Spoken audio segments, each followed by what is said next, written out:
Ready?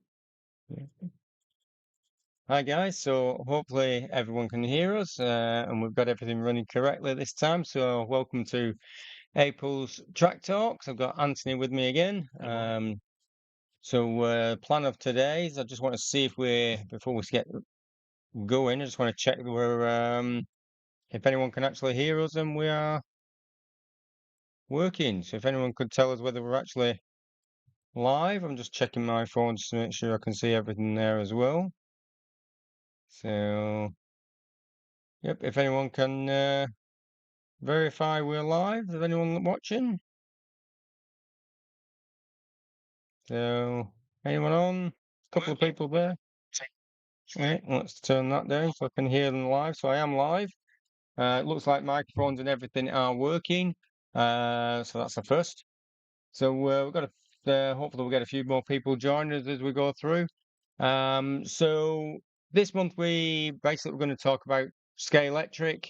There's been a fair bit in the news and Facebook and all social media lately about Scalextric selling out us from Hornby and whatever over in the UK, and it's nothing that's not happened in the past.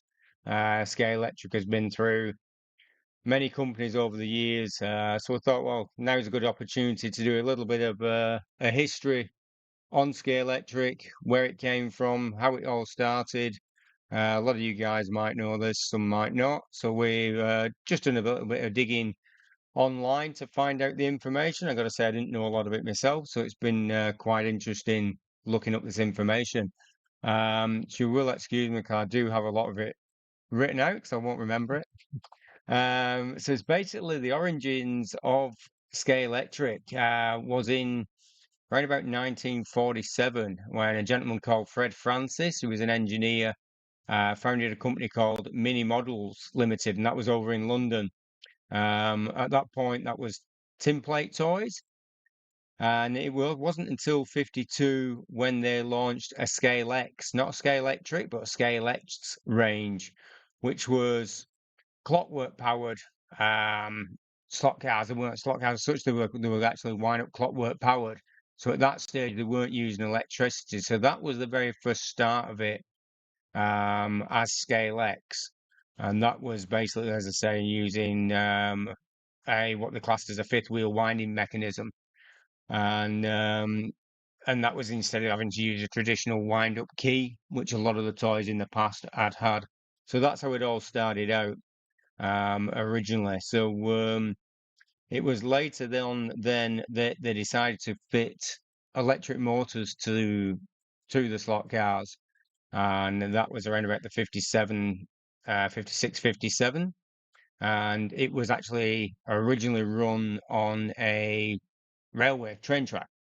So they were run on those kind of tracks initially at first, and then they developed the slotted track with a gimbal wheel and everything on the front of them.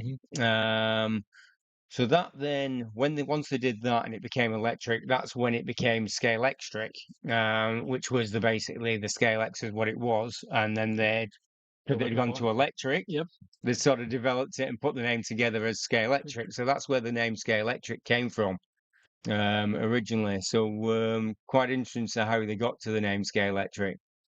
So that basically was launched in public toy fair in January 57 at Harrogate in London. And that's when it basically was launched. And it was an immediate success. Obviously still running today as well. So it's been going well. The US really took it on board at that point as well and took a real interest in it. So that really helped launched it. So but not long after that, Mini Models then was purchased by Line Brothers, of which is Triangle or Rover. And sometimes on the early models of the Scalextric, you'll actually see Triangle stamped into the chassis on some of them really early ones. So that was the point there where it changed ownership. So right the way along the line, it's been changing ownership and still going. So this new change of ownership is not really going to be anything in my eyes to worry about. It's just going to carry on like it has done Yeah, since the 50s. yep. Um, so that's Well, that sort it of was that mainly at that point they were still using tin plate bodies. And it weren't into the 60s when they started to go into the plastic stage. 1960s was when the plastic bodies became pretty much standard. And that's when the tracks, became available to the public and everything as well.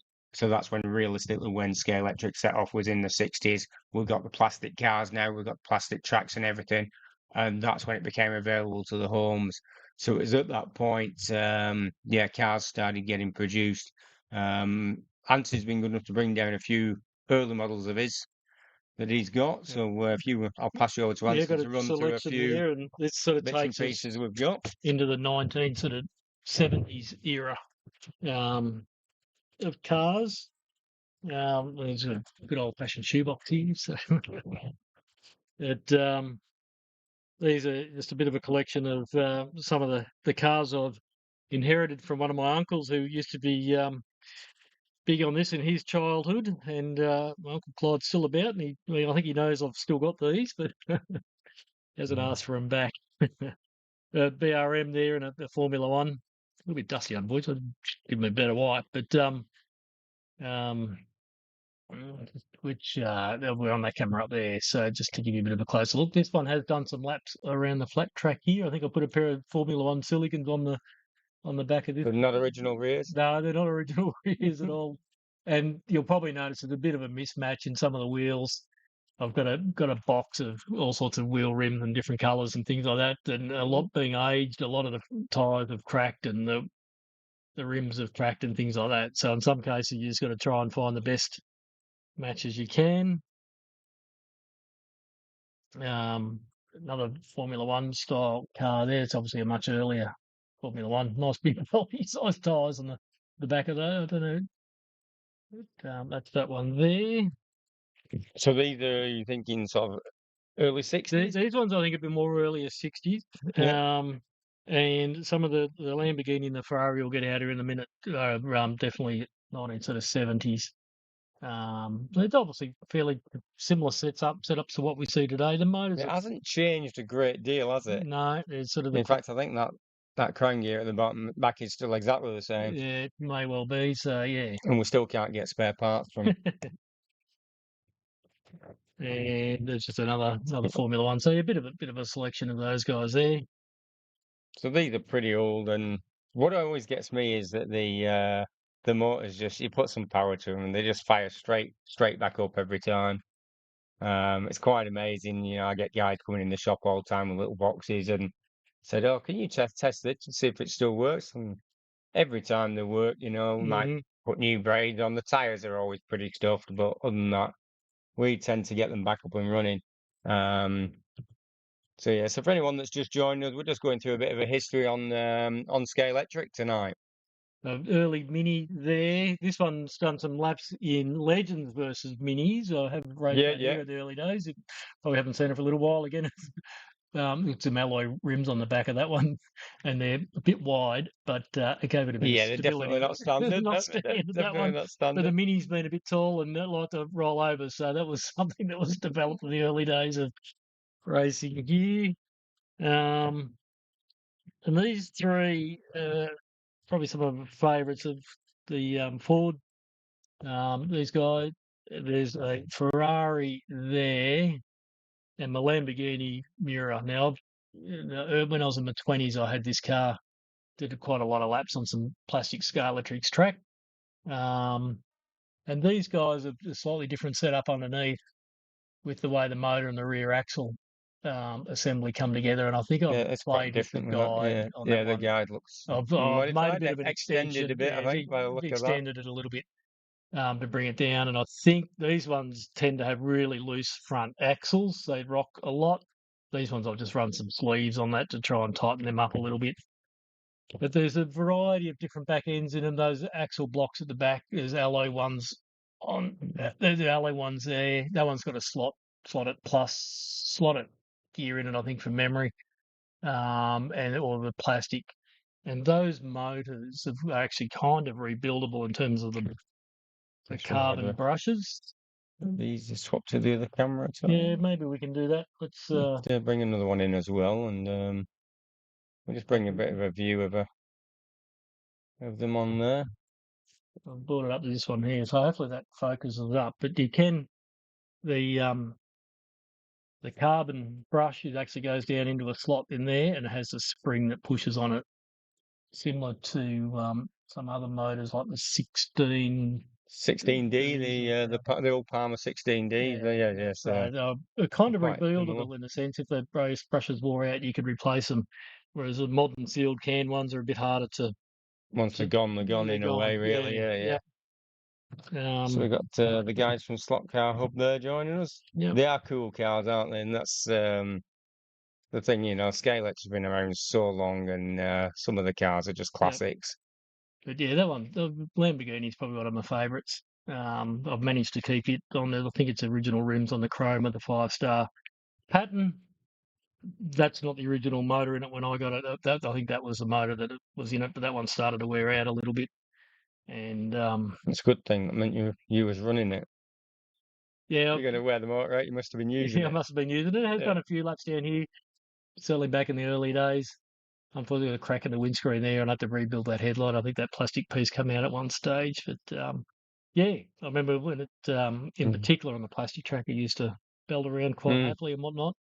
I think that's on some MJK urethane tyres at the moment. They've got a good range of sizes that matches up with them. JK, the MJKs do have a good range for some of the older cars, and that is what's good about them. And Mm, even if the profile's a bit wrong or whatever, at least you can sand the MJK tires down and get them a little bit more what you need yeah, as well, yeah. which And is the good. MJKs on the laminate tracks here work okay. They're not quite up to what you can do with rubber or the silicon tyres, but you can certainly get tyres on a car and get them circulating, which is what Yeah. it's all about. So, Oh, if they're not competitive racing, you want to get your cars just running, then you know well, on this surface, yeah, MJKs are yeah, absolutely perfect for that. On a painted surface, MJKs come into their own. I think mm, they're a real good tyre. yeah, Um, yeah. Tire tracks are a bit different. So But that's a fair bit of what it's. pretty good Well, actually, collection. this is an earlier one. This is a GT330. Did that get a mention back on our page here?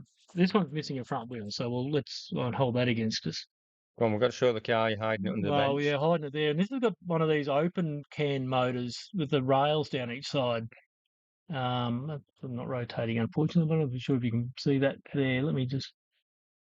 So that's a GT330 C41 made in Spain. But yeah, that's got quite a different motor in it to Which some takes of you these. into the Spain, takes you across to, is it Scalextric? Is it SCX? SCX, yeah, So which that's where this development between SCX and Scalextric got real confusing of who was branding what in which countries. So that did mix things up a little bit, and I don't think anyone's fully clear on how that all works. mm, So we're opening up, having a look inside. yeah, we'll have a quick look inside. I haven't opened up this one before. I'm not quite sure where that other front wheel is, but as I said, I've got a box. Slot car hub saying that's an RX motor. So is this the one that Anthony's looking at now? You're saying is an RX motor. Uh, So is that guys from Slot Car Hub there are just assisting us with some information, which is great. Anyone that has got more information, jump on, and this is how we all learn. So mhm. yeah, so I think RX motor. Is that what we're saying for that particular one? Yeah, I don't I think. recall seeing anything on them to say, but there. Yep. So yep, Slot Car Hub just confirmed there. The guys from there have confirmed that's classed as an RX RX motor. motor. There we go. So No worries. thank you for that. There we go. Probably should try and rebuild that some more one day, and Yeah, you'll when I have to get a bit of time. And dig through my parts as well well, I think because it's missing the screen, I'll unfortunately. never But I'll never get to use all mine. So. it, So you're complaining about having parts missing off yours. Well, when you go for parts missing, I'm an expert on parts missing. Um, okay. There's more than parts missing. It's missing there. It's missing everything. So I found this. This was in a box of stuff, and I thought I had to show you guys because I got no idea of the age of this one. It is. It's going back there to the very early Well, they said they're scale electric. trying. So from what I can gather, this was one of the first models that was produced when they went from the tin plate over to plastic. So it's one of the really early plastic ones. It clips together and it's quite. I'll just get my nail under there to try and split it because that's how you split this. And it's just it is so it's old, it's ancient. I've got no idea, but to someone, I guess someone somewhere will have one of these in prestige condition. Mhm. But that is from what I can gather from the research I've done on it, it was basically one of the first ones coming through after we went from tin plate over to the plastic era. So it would be great if I got the rest of it. And and Well, but I will not part with it. It look, will but I do have one a day. box at home with a whole lot of parts in it, and I'm not even sure whether I've got a couple similar mics, to be So honest. I didn't. if someone has one of these built, we'd love to see a photograph of it. So yeah, so that is a really old one. But as I say, um, love to keep this stuff. It's a history that we must always keep, and it's perfect. There's no history like it with the scale electric stuff in the far as slot cars goes, and amazing to see them back on the track. So just moving on there, we just sort of you hit there on something saying that was in Spain. Yes, yes, yeah. So there was always this area where SCX came involved with scale electric and everything as well. Um, so that was always a little bit. So from what I can gather, SCX was a manufacturer that basically started produce slot cars, and then in Spain they could produce them under the name of Scale Electric, and then Super Slot in the UK was selling to Spain as well. So it got a bit confusing along there, of where SCX came into it and how that worked. Because SKX were in there, but in '94 SCX sold out to Tyco, which a lot of guys will know from the HO brands of Tyco. So SCX sold out to Tyco. And then in '98, Technitoys, I think it was that took that on in '98. 98, yep. Yep. Yeah. And then SCX then launched their own stuff and went their own ways, um, completely on their own at one point there. So it's a bit confusing where SCX and Scale Electric sort of parted ways and was and one way together.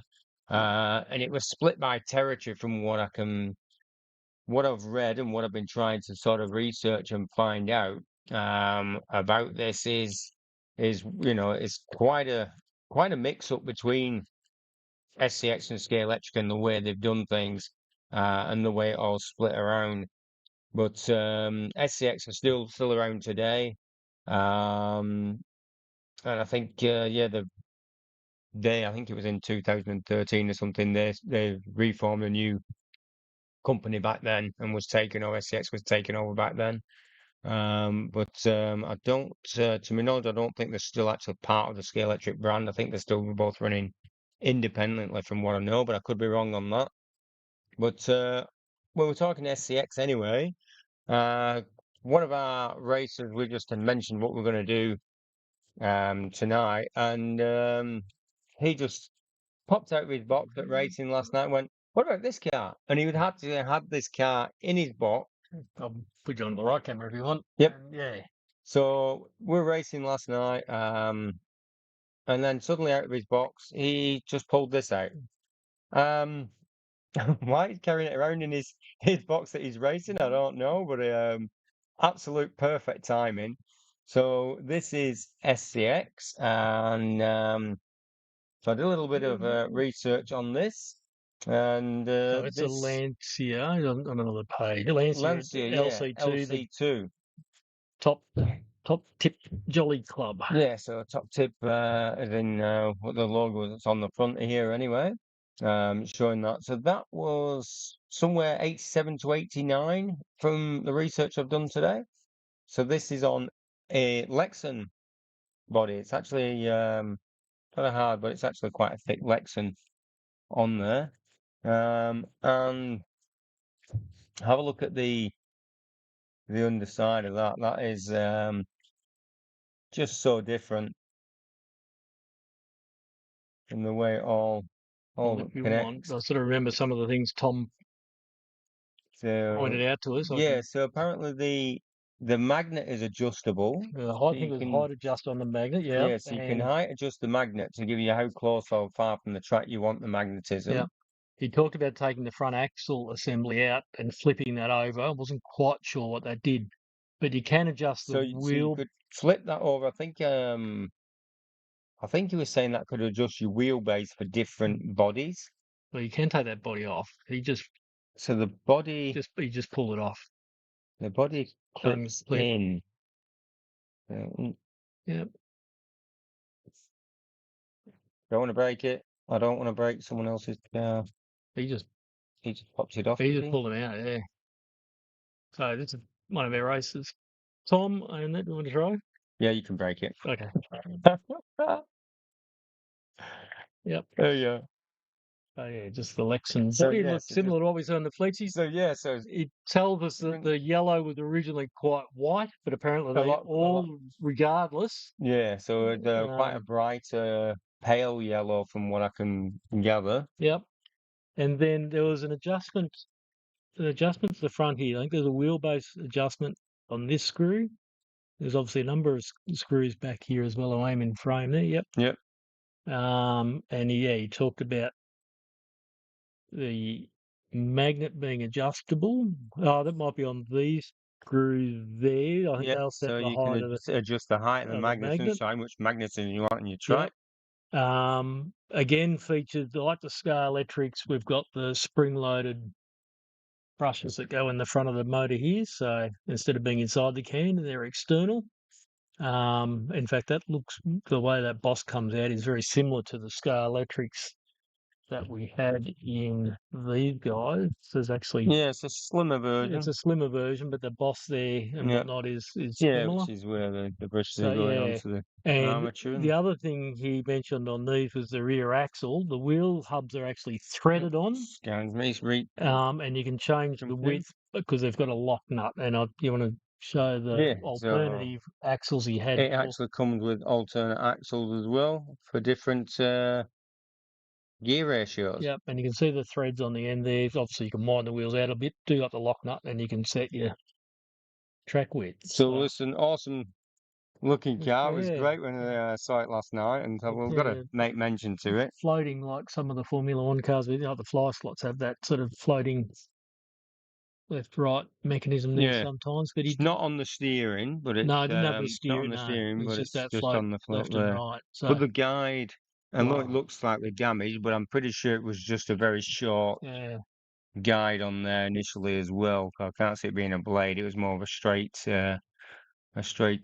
just pin guide almost. and yeah, I can see the Sky Electrics SRS was it, and then some model details just over there. So So yeah, an that was awesome piece of there was history there. yeah. So When we mentioned we're doing some older stuff, Tom pulled it great out, and then timing, and you guys, so thank you, Tom, for that. That yeah, was awesome to see.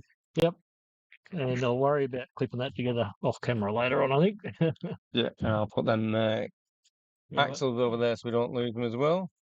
So carrying on through then with sort of going, that's the earliest, and we're going to enter to the 60s. Going through then into what the I guess 60s, 70s or whatever. Another one there. Oh, Jaguar.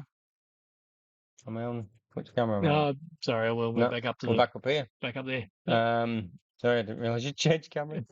Right, so old Jaguar there as well. So, again, magnets underneath on these ones, which I've got to say I don't like on my track, especially when no one's allowed to put anything underneath the cars on my tracks. I don't want them shorting out.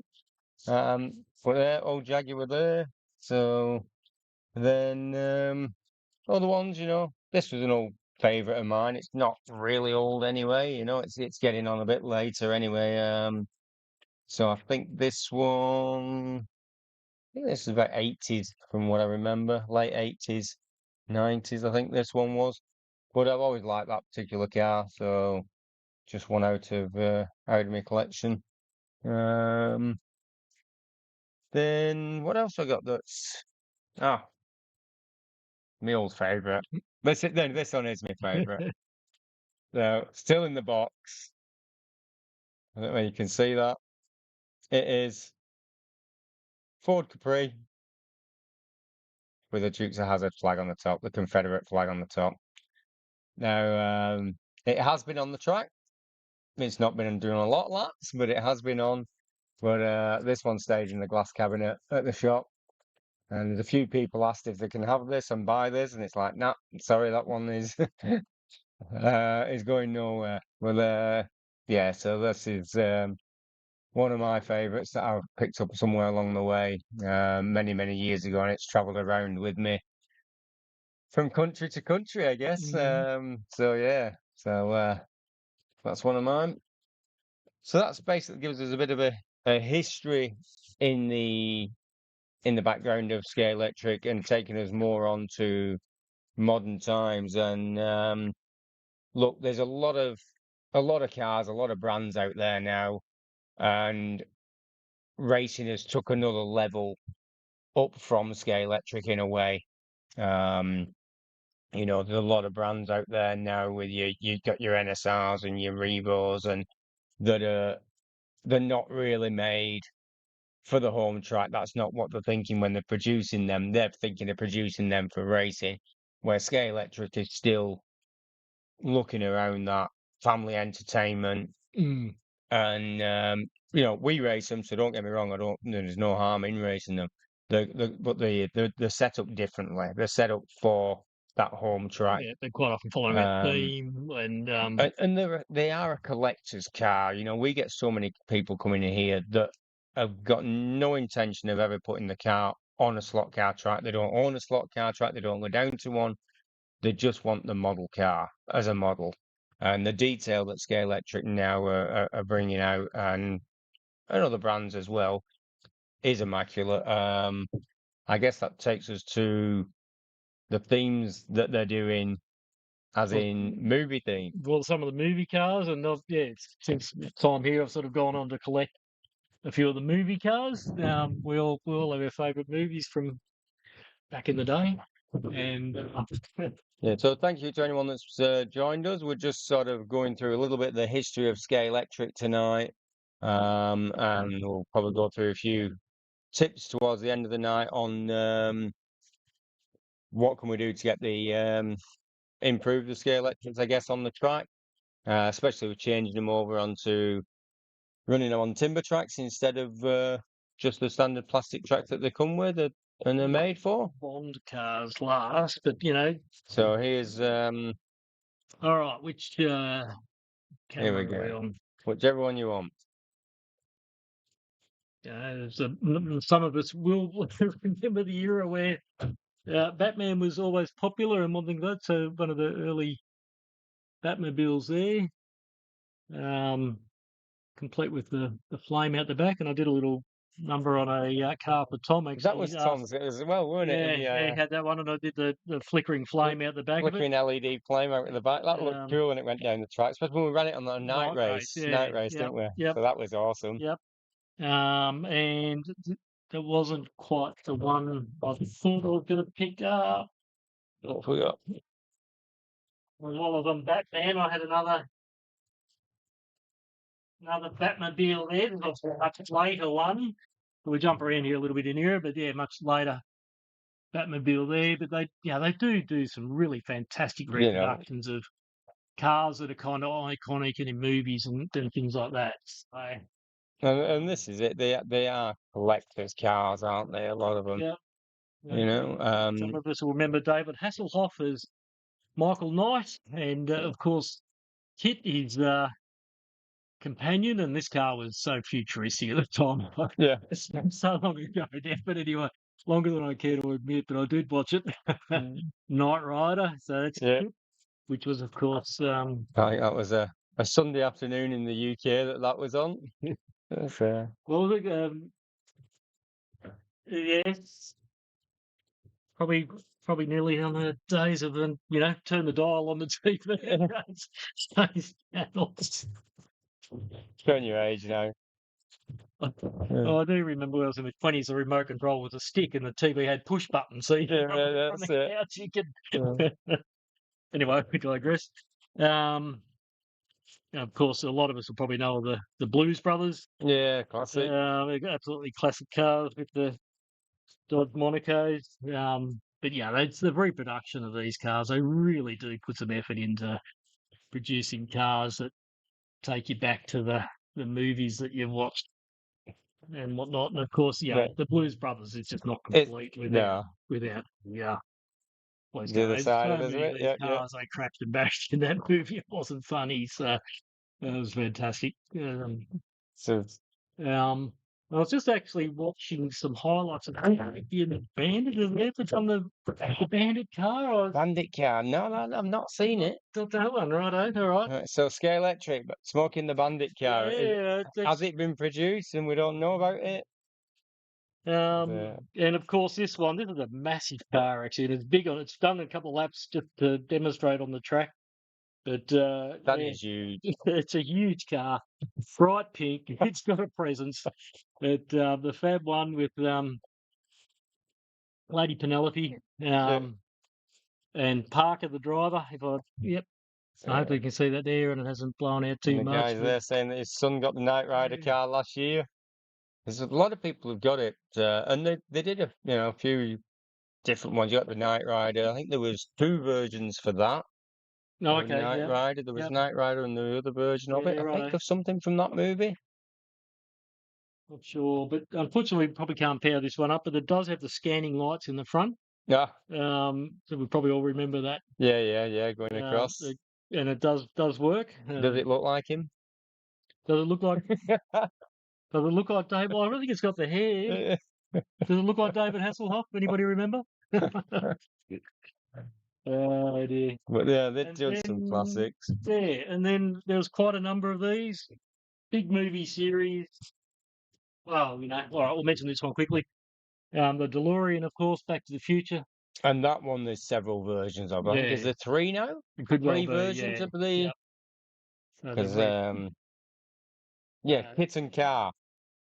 Yeah, so there were two uh, versions of it yeah, brought out. Yeah, yes. I thought I'd seen.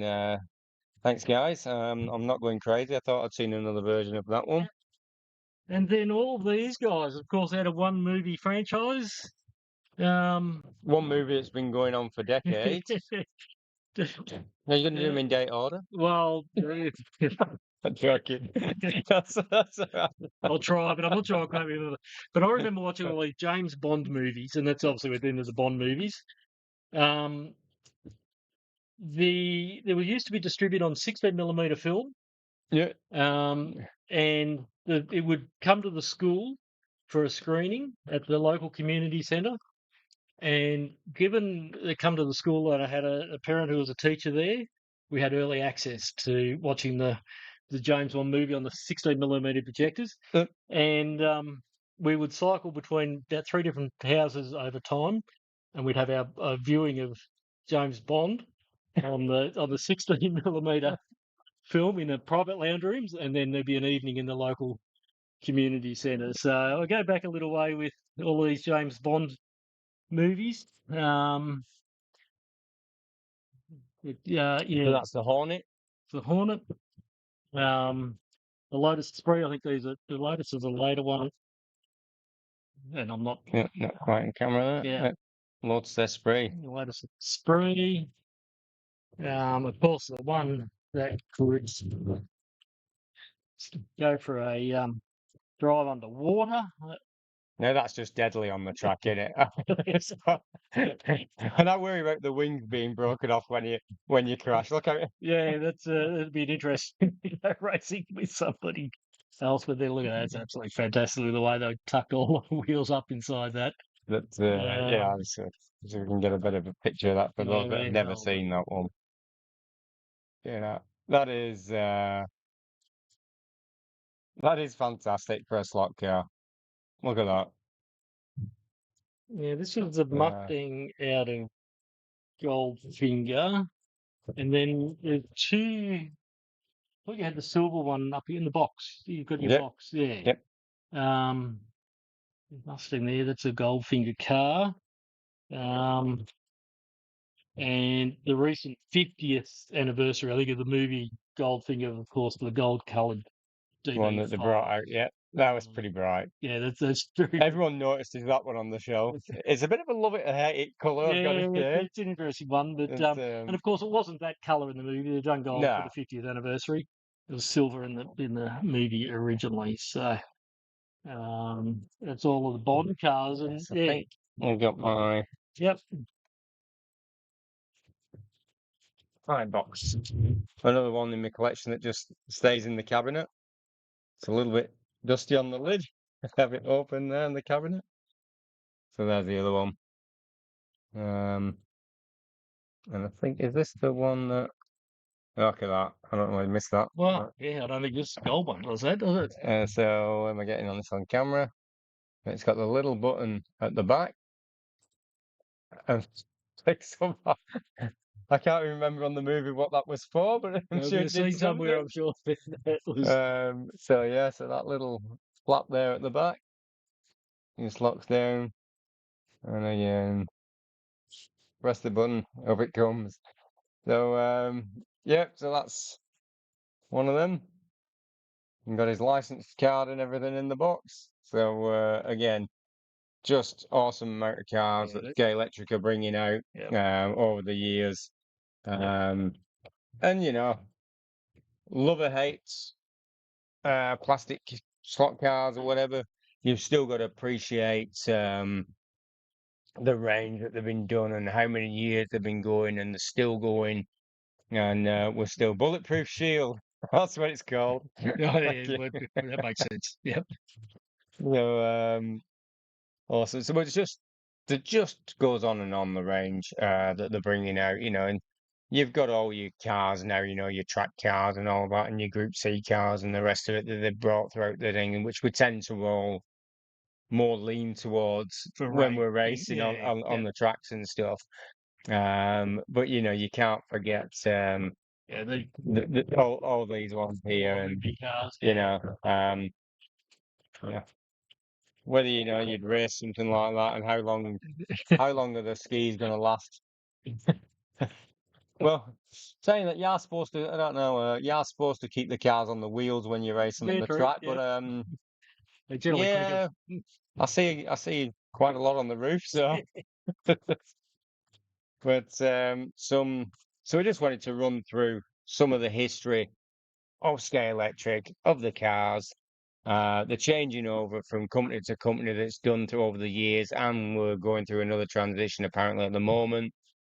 Um, so I just wanted to run through a few cars and get a bit of a history together, you know. And there's going to be guys out there with massive collections, you know what I mean, and anyone that's quite happy to for me to put photographs on the Facebook page or anything who's got good collections of old scale electrics, send them through to me. Let me put them up for everyone else to see. Um, so so you see the Bond fan, yep, knows everything about them. I'm glad he's keeping us all up to date with the information. So what I wanted to sort of go across to next really is racing scale electrics. What do we do? A lot of guys, especially here in Australia, are on timber tracks. Um, in Europe, it's probably not as popular to be on timber tracks because they don't have the space. So a lot of the times it's build them, put them back, and whatever in there. So a lot of the tracks tend to be more plastic in Europe. We're on saying that even the plastic tracks now going in over there. with your Pro Tracks and bits and pieces, they do tend to prefer the deeper guides as well. And Scale Electric are still doing quite a shallow guide to suit their track, where Carrera have jumped on a long time ago and put a separate guide in their box, swap the guide over if you want a shallow guide for the Scale Electric track. And then they've got the deeper guide, which suits the Carrera track and also is pretty good on the timber track. Scale Electric have never gone down that path. It's basically produced for their track, and if it doesn't work on another track, you shouldn't be using it on that track. Must be their kind of attitude in a way. So just wanted to run through a bit of I guess, a couple of little tricks and tips that we've picked up over the years on changing over guides for timber tracks. And Scala tricks, yeah. So, Well, do you want to we flick go, to another camera so we can see a car? Okay. So, a bit more modern car. A McLaren. This one was, I think this was donated back to the shop from a guy that basically weren't raced anymore. He'd got to the point with health and everything that he could no longer race, and he donated a few cars back to the shop, and this is basically one of his. So it's still running the original guide underneath. Which camera are we on? On that one. this Okay. one, yeah. Still running the original Scale Electric guide underneath, which is fairly shallow. And there is actually some that seem a little bit shallower, depending on which ones and models. So we just wanted to run through what can we do to improve the car on the track. Opening it up straight away, you can see that whoever owned it added some weight to it. Bit interesting the way he's added the weight to it. It doesn't look quite balanced to me, but anyway, we're not. But weight can be a good thing to add to the cars. A little one on the side. That doesn't look very well balanced as such to me, but again, I'm sure it assisted. But the main thing we wanted to look at tonight was this guide. How to change that out. Yeah. Yep. So I know Anthony's done a fair few of these over the years. Done a few of these, and I've got the the same screwdriver myself. has just ended up over there. So screwdriver. yeah. So what is a common replacement for the guide on these guys is the slotting plus there is other options, but Slotting Plus that's this particular one. Don't know if you can read that, but it's a Slotting Plus brand. This particular one is SP101004, but it's an 8mm depth guide. It's a universal guide that we tend to, quite a few of the guys that race here, is their guide of choice for quite a few different cars when they're replacing the guides. And I guess it's probably one of the most popular guides that we sell in the shop for people that are upgrading the cars. And then with the Scale Electrics, there's a bit of a dip in the chassis, which I'll get Anthony to show you. Pull this one apart. So let me start pulling it apart, and we'll go through that as we get to it. These guys, as you probably all know, just screw at the top there, and that guide will come out. Now these guys have got that little removable guide plate. You can get that out of the way. And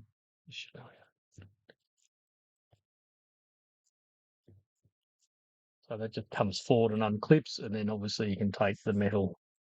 So if you're swapping over to the Slotting Plus, you'll do away with those metal clips, and you'll end up with the push-in inserts.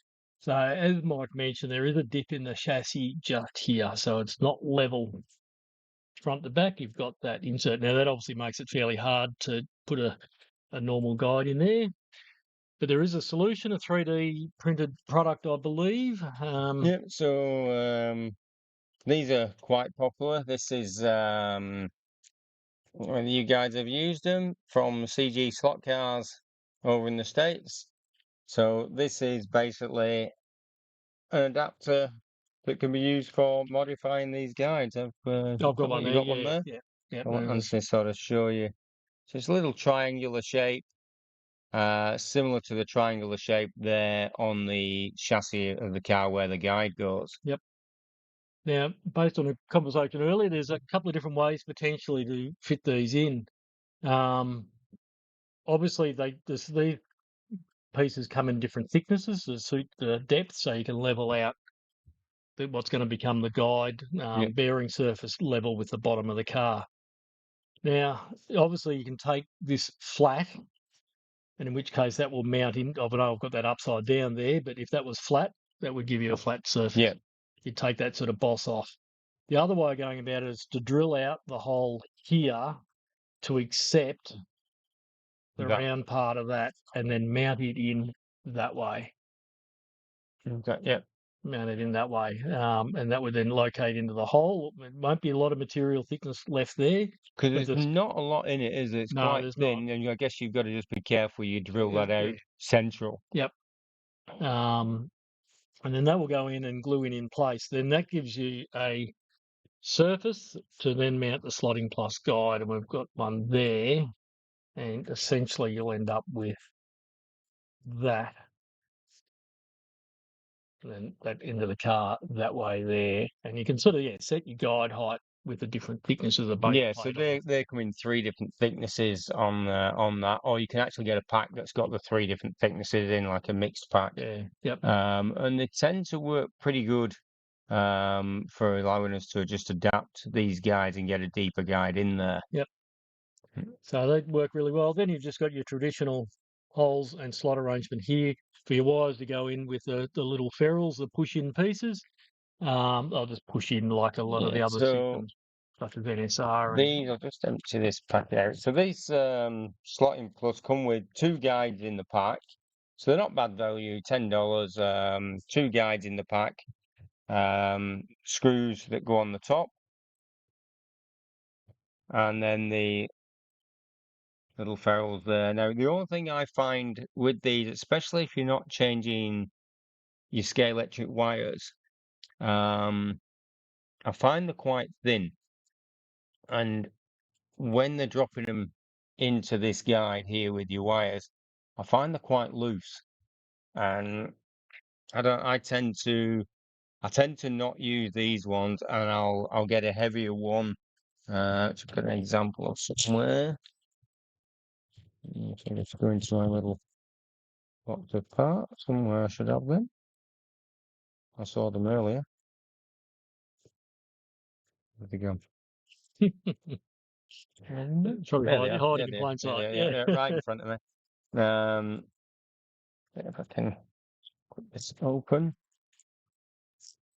So if I sort of have a look at, Yeah, they're a little bit more meat on them, particularly if you're running the then thinner braid, I guess. yeah, if you got the thin braid, so I don't know whether we're going to see this much on No, camera, but there's the a difference reasonable, between yeah, them. there's a reasonable material size difference there. I don't know whether how well that's going to show up, but these cameras aren't terrific at focusing. So there's Close. a thicker, um, a little bit heavier there at Bigger the diameter barrel in the is cylinder. better. Yeah, yep, And I think slot it, do a heavier one. NSR ones are pretty good. The hmm ones that the NSR sell, I find them quite a nice sort of size. They're a little bit heavier. yep.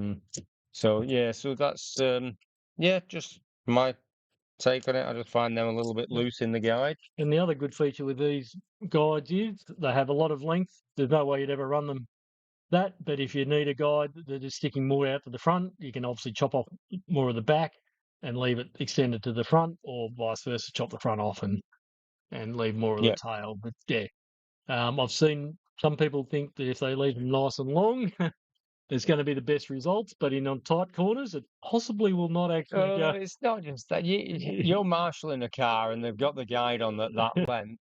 It can be very hard to go It's again. hard to get them guides back in the track when Mhm. it's that length, especially if you're on a bit of a bend where you come off. Yep. So yeah, my recommendation, do as you want, but my recommendation is definitely cut them a I bit was just thinking of shorter. a comparison. Like, there's a lot of guide there. There was a car here earlier that had that tiny little post. That was Tom's car, I That think. was Tom's car, wasn't it? Yeah. Yeah, we look at the amount of guide there versus the amount of guide there. Obviously, they don't need a lot to work.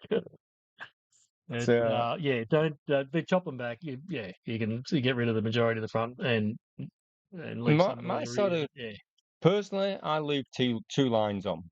no, okay, yeah, two line. Yeah, I leave there two, is some segregated line or yeah, and segmented lines there. that's So where I sort of do most of mine. yeah, But I've got to say that I also file a bit of shape into the front of them. hmm So I slightly yeah, put a little bit of a put a bit leading corner on them. put a Yeah. bit of a lean on them, but I also I don't leave the guide square. I put a bit of a point on the Oh, leading okay. edge as Yeah, well. right. Yep. Yep. So a little bit of point on the leading edge and a little bit of a curve on I the think you're talking about a V this way, yeah. and So then then a bit and of a then a little bit of a thing cut there. the So corner it's front corner off. Yeah.